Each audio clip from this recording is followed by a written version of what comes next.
it's time for the internet's favorite buzzword, media literacy. Apparently, none of us have media literacy anymore. I found out from Twitter or TikTok or maybe from that YouTube essay with a 45-minute intro about Fight Club. But before spiraling, welcome to the Rationally Insane podcast. I'm Rachel D. Oak, your chronically online book bestie. And today we're talking about what even is media literacy. Why is everyone suddenly using it as an insult, and when did it become just the new, you just don't get it? I have been having an existential crisis every single time I see a 5-second clip from the Barbie movie. And all the comments are like, y'all just don't understand media literacy. You don't understand the subtext. Child, if I wanted a 30-minute dissection on why she's wearing pink heels, I would call my middle school English teacher. Sometimes the curtains are just fucking blue. But I too have yelled at a screen for people not understanding satire.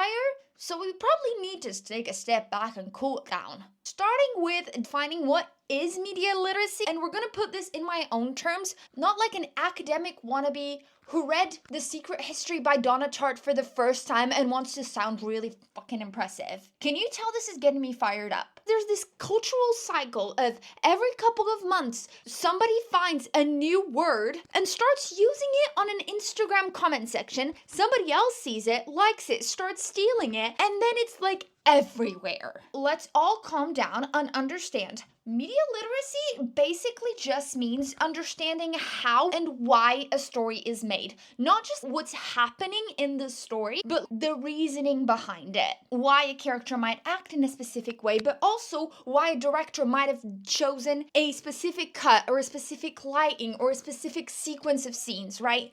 It is all about interpretation here, because media is technically art, so there is a lot of grounds here for people to disagree. It's quite literally rooted in bias of what you think the context is, of what you think the intent was. And that interpretation comes from the creator's side, so the directors, the writers, etc., and also the consumer side, you and me, what we think about this piece and why we think this piece happened in this specific way. And nowadays, I feel like people are conflating media literacy with agreeing with my opinion. It's kind of when people call Gone Girl anti-feminist, it's anti-woman, or calling Fight Club it's pro-toxic masculinity. Just because some idiot took it in that direction and now thinks everybody needs to agree with him on why Amy from Gone Girl is probably not as good as a human as we think she is, and probably not as justified as the rest of women who watch the movie and consumed it and like it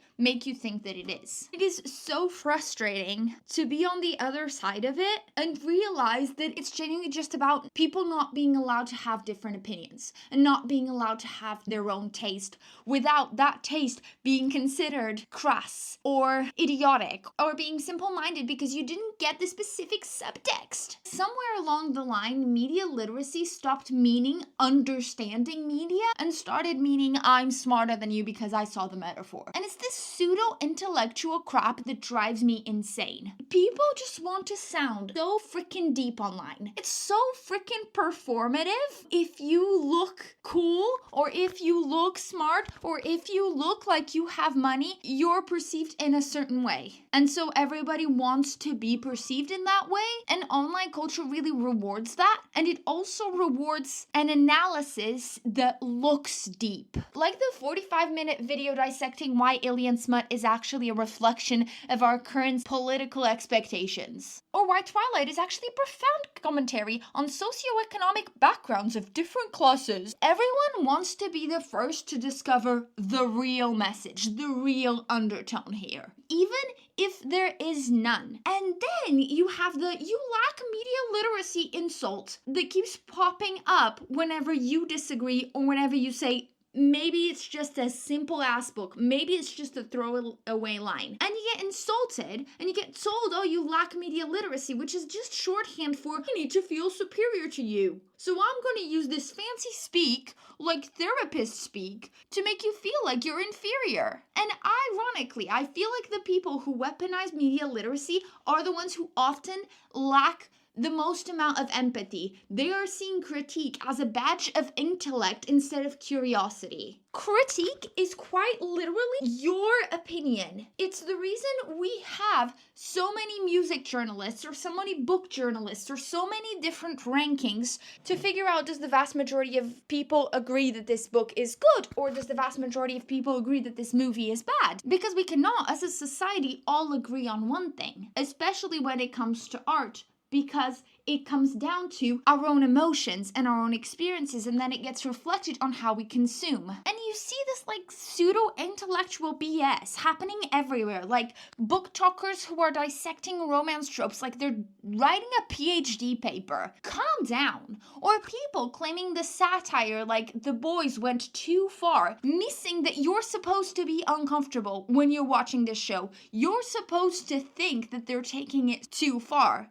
That's the point. Or even when fans, us, on our side, are defending obviously harmful fiction by saying, it's called nuance, look it up, when anybody critiques something. And oftentimes the critique is valid. There is such a thing as having nuance and taking things for face value when saying you probably shouldn't have said that, or you shouldn't have done that thing, or this thing shouldn't have been published. It's just tiring because media literacy isn't about winning the interpretation Olympics. It's about learning to hold two ideas at once. That something can be good and it can be flawed, that it can be entertaining and troubling at the same time, and that we don't all have to think the same thing and look at things in the same way. Why we struggle with this so much, and why this buzzword just pisses me off every single time I see it, is because it's just another part of how we've all learned to react before we reflect on the internet. The algorithms are so fast. You're getting pushed so much content to your eyes so freaking fast. You're watching 10 TikToks a millisecond, and that speed discourages us from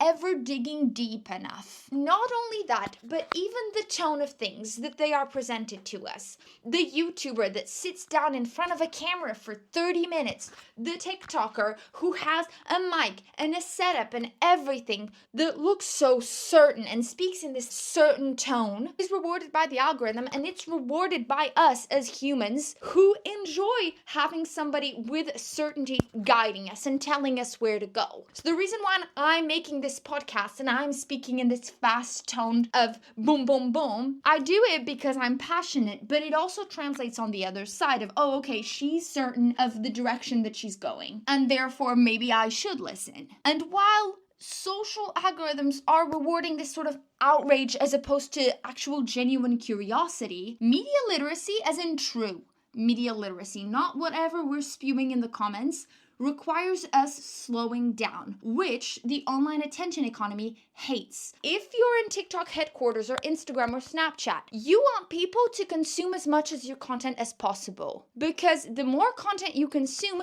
the more ads we can push out, the more money we can make out of you. And it is so capitalistic and so dark, but it works so well because our brains are rigged like slot machines, that the more information we get, the more excited we feel, because we feel like we're learning. We feel like we're moving in a certain direction, even if we're not. Even if our bodies are still and scrolling for 4 hours straight, our brains think, oh, we're actually making a move here. That emotion often overrides our analysis, so we're feeling first and thinking later, which is the exact opposite of what is needed when you want to truly dissect a piece of media. And readers do the exact same thing. If you liked this controversial book, it means that you support XYZ. The best example I can come up with here is dark romance, where people mix up reading toxic dynamics with endorsing them, and I don't blame anyone who comes to that conclusion, especially if you're not a dark romance reader. It's not a lack of intelligence, it is a lack of practice in separating media from morality. That's a whole other thing. And maybe it's not that people lack media literacy, maybe it's that we've been trained to treat every story like it's a moral test. Like, can I actually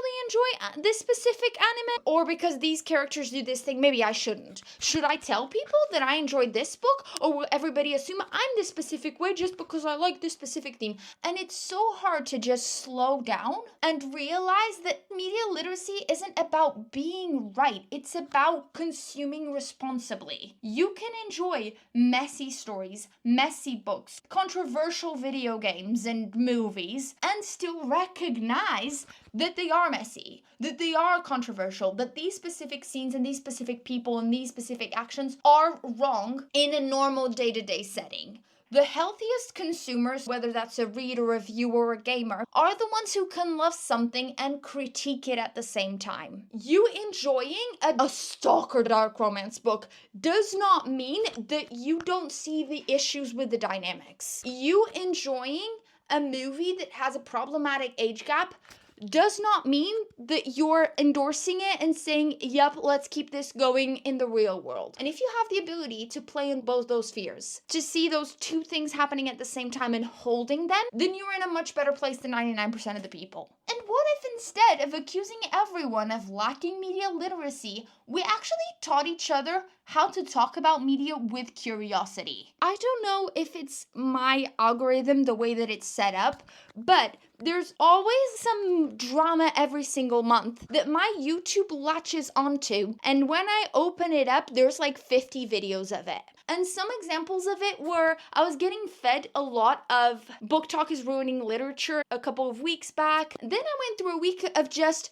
getting fed the performative male blah blah blah videos. They were dissecting this whole thing of guys rating just to like look cool. I guess that's what they were pointing towards. I felt very confused about that whole thing as well. And in this latest round by YouTube, it's all about media literacy. And the few videos that I actually like sat through and kind of tried to consume, they pulled out some Oxford Dictionary definition of it without ever considering how a normal person talks and why this might matter for the average individual. These are such first world problems. Like, they piss me off to no end. But anyway, I think the real test of media literacy isn't whether you get it by anyone's standards. It's whether you can still talk about it without losing your mind. And clearly I'm failing. So next time someone says, you lack media literacy, just politely and say, thank you, I'm still learning to read between the lines. And also the tweets. Also, what's a book or a movie that you loved that you think everyone else misunderstood? I'd be really interested to hear what are your own hot takes and your own examples. Anyway, stay critical and remember, it's never that deep, except when it is. See you next week.